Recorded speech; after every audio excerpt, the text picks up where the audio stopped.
Hi friend, আসসালামু আলাইকুম। চতুর্থবারের মতো পদ্মা সেতু ভ্রমণ। পদ্মা সেতু দিয়ে যতবারই গ্রামের বাড়িতে যাই ততবারই খুব আনন্দ উপভোগ করি। আর এবার খুব কাছ থেকে পদ্মা সেতুর ভ্রমণটা উপভোগ করতে পেরেছি। তাই ভাবলাম ভিডিওটি রেকর্ড করে আপনাদেরকে দেখার একটু সুযোগ করে দিই। সবাই মিলেমিশে পদ্মা সেতুর ভ্রমণটি উপভোগ করি। পদ্মা সেতু ভ্রমণের জন্য প্রথমে টোল প্লাজায় টোল আদায় করতে হয়। আমাদের গাড়িটিও টোল প্লাজায় এসে টোল আদায় করলো। টোল আদায় শেষে গাড়িটি সজোরে টান শুরু করলো। পদ্মা সেতুর আশপাশের পরিবেশ এত সুন্দর, কেউ না দেখলে কখনোই বিশ্বাস করতে পারবেন না। গাড়িটি তার দুর্বার গতিতে এগিয়ে চলছে তো চলছে। আপনারা দেখতেই পাচ্ছেন বাহিরের পরিবেশটি কত সুন্দর। গাড়িটি তার সর্বোচ্চ গতিতে এগিয়ে চলছে। আপনার উপরে যে ব্রিজটি দেখতে পাচ্ছেন, এটি হচ্ছে পদ্মা সেতুতে ট্রেন চলাচলের ব্রিজ। দেখুন কত সুন্দর দৃশ্য, দেখলে চোখ জুড়িয়ে যায়। এক কথায় অ্যামেজিং।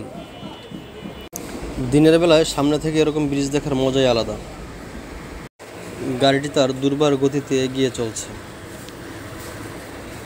দেখুন কত সুন্দর, কতই না সুন্দরভাবে তৈরি করা হয়েছে এই ব্রিজটি। পদ্মা সেতু থেকে বাইরের দৃশ্যগুলো অসম্ভব সুন্দর দেখাচ্ছে। আপনারা যদি কেউ পদ্মা সেতু ভ্রমণ করেন, দেখবেন যে কত সুন্দরভাবে এই বাইরের দৃশ্যগুলো অবলোকন করা যায়। গাড়িটি তার সর্বোচ্চ গতিতে সামনের দিকে এগিয়ে যাচ্ছে।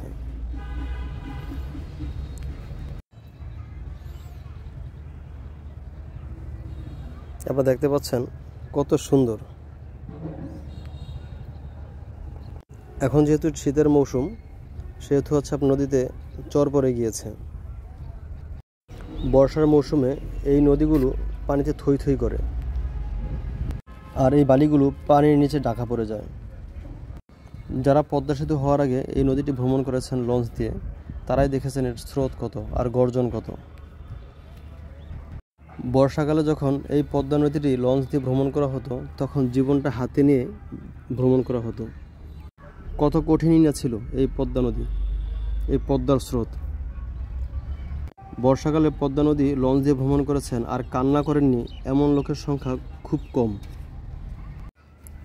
আজ ব্রিজ হওয়ার ফলে সেই নদীটি এখন শুকিয়ে যাচ্ছে, বালি পড়ে যাচ্ছে, বিভিন্ন জায়গায় চর পড়ে যাচ্ছে।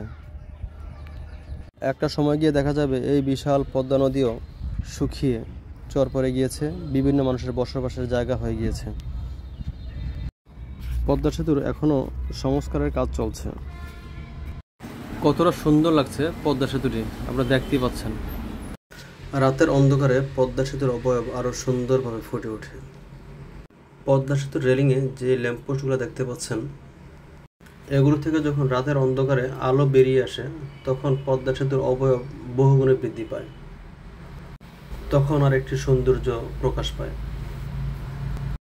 পদ্মা সেতু থেকে পদ্মা নদীটি দেখতে কতটা সুন্দর লাগছে আপনারা তা দেখতেই পাচ্ছেন।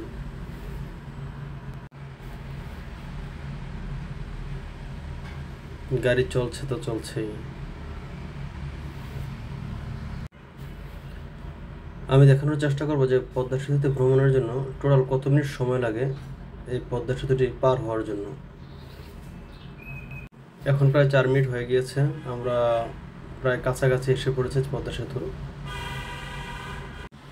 ওই যে আপনারা দেখতে পাচ্ছেন পদ্মার নদীর উপরে চর পড়ে গিয়েছে। সেই চরে বিভিন্ন ফসলি জমিও রয়েছে। এখন মানুষ বিভিন্ন চাষাবাদের জন্য ওই চরকে সিলেক্ট করেছে। পদ্মা সেতুর এই অংশটিতে উন্নয়নের কাজ চলছে, যার কারণে একটি লাইন টোটালি অফ,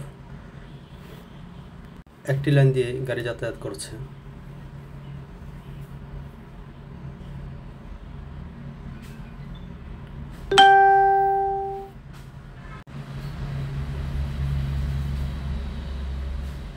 খুব সুন্দর লাগছে এই পদ্মা সেতুটি ভ্রমণ করে, আর খুব কাছ থেকে দেখে এবং আপনাদেরকে দেখাতে পেরেও খুব ভালো লাগছে। আমরা পদ্মা সেতুর প্রায় শেষ পর্যায়ে এসে পড়েছি।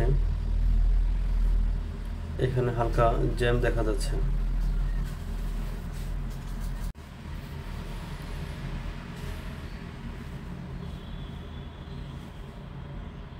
এখানে প্রায় প্রতিটি গাড়ি খুব দ্রুত গতিতে চলে, কোনো জ্যাম নেই, জ্যামের কোনো ভয় নেই, যার কারণে হচ্ছে প্রতিটি গাড়ি একটি নির্দিষ্ট সময়ে গন্তব্যে পৌঁছানোর সম্ভাবনা থাকে।